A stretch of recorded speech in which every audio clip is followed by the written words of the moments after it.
మన మర్రి gold and diamonds లో no GST is back. కేవలం 1% to 11% వరకు మాత్రమే గల విఏ ఆపై నో జిఎస్టీ. ఈ ఆఫర్ జూన్ 6 నుండి 14 వరకు మాత్రమే. మల్టీలెవెల్ మార్కెటింగ్ పేరిట దేశవ్యాప్తంగా వేల కోట్ల దోపిడీకి తెరలేపిన అంతర్జాతీయ ముఠా గుట్టురట్టును హైదరాబాద్ పోలీసులు రట్టు చేశారు. గతంలో క్యూనెట్ పేరిట దేశాన్ని ముంచేసిన పాత కేటుగాళ్లే ఇప్పుడు ఇగ్నైట్ అనే సరికొత్త బోర్డుతో మోసాలకు పాల్పడుతున్నారని పోలీసులు గుర్తించారు.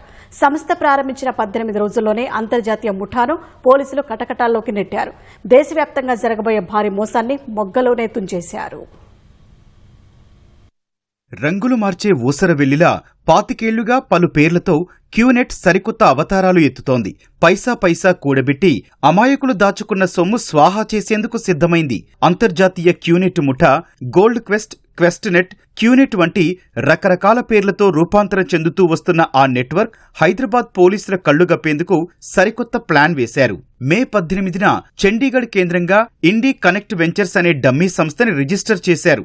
ఆ సంస్థ ద్వారానే ఇగ్నైట్ అనే చైన్ లింక్ దందాను దేశవ్యాప్తంగా విస్తరించాలని పక్కా వ్యూహం రచించారు. ఈ ముఠా జనాలను ఆకర్షించేందుకు ఎంచుకున్న మార్గాలు చాలా వినూత్నంగా ఉన్నట్లు పోలీసులు గుర్తించారు. వాట్సాప్ గ్రూపులు, జూమ్ కాల్స్ మీటింగులు, ప్రముఖ షాపింగ్ మాల్స్ వేదికగా మధ్యతరగతి, ప్రభుత్వ ఉద్యోగుల కుటుంబాలనే లక్ష్యంగా చేసుకున్నారు. క్యూనెట్ ముఠా గ్యాంగ్ మార్కెట్లో 600 మాత్రమే విలువైన ఓ సాధారణ ఎలక్ట్రిక్ టూత్ బ్రష్ చేతిలో పెట్టి ఏకంగా సభ్యత్వ రుసుం పేరుతో 60,000 వసూలు చేసినట్లు పోలీసులు గుర్తించారు. తొలుత చేరిన వారు మరికొంతమందిని చేర్పిస్తే భారీగా కమిషన్లొస్తాయంటూ ఆశ చూపారని విచారణలో వెల్లడైంది. ఆ దందా హైదరాబాద్లో కాలుమోపుతున్న తరుణంలోనే వారి బారిన పడ్డ కొందరు బాధితులు ఎస్ఆర్ నగర్, కాచిగూడ, పంజాగుట్ట ఠాణాల్లో ఫిర్యాదు చేశారు. రంగంలోకి దిగిన సిసిఎస్ పోలీసులు సాంకేతిక ఆధారాలతో వివరాలు సేకరించగా భారీ అంతర్జాతీయ కుట్రగా తేలింది. రంగంలోకి దిగిన పోలీసులు దేశవ్యాప్త మెరుపు దాడులు నిర్వహించారు. కేరళ, ఉత్తరప్రదేశ్, ఢిల్లీ వంటి రాష్ట్రాల్లో ఏకకాలంలో దాడులు చేసి నెట్వర్క్ను నడిపిస్తోన్న 6 కీలక నిందితులను కటకటాల్లోకి పంపినట్లు హైదరాబాద్ సిపి సజ్జనార్ వెల్లడించారు.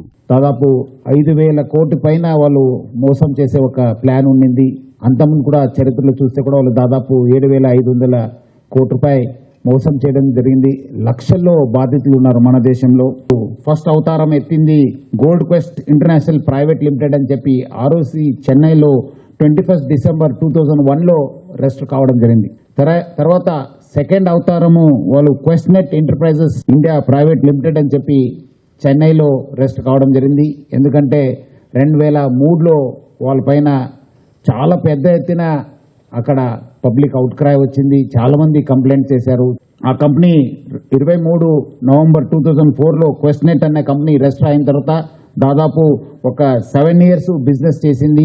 బాధితుల నుంచి వసూలు చేసిన కోట్లాది రూపాయల సొమ్మును విదేశాలకు తరలిస్తున్నట్లు దర్యాప్తులో గుర్తించారు. షెల్ కంపెనీల ద్వారా 7 దశలుగా మారుస్తూ హవాలా మార్గంలో క్రిప్టో కరెన్సీ రూపంలోకి మార్చి నేరుగా హాంకాంగ్కు మళ్లించారు.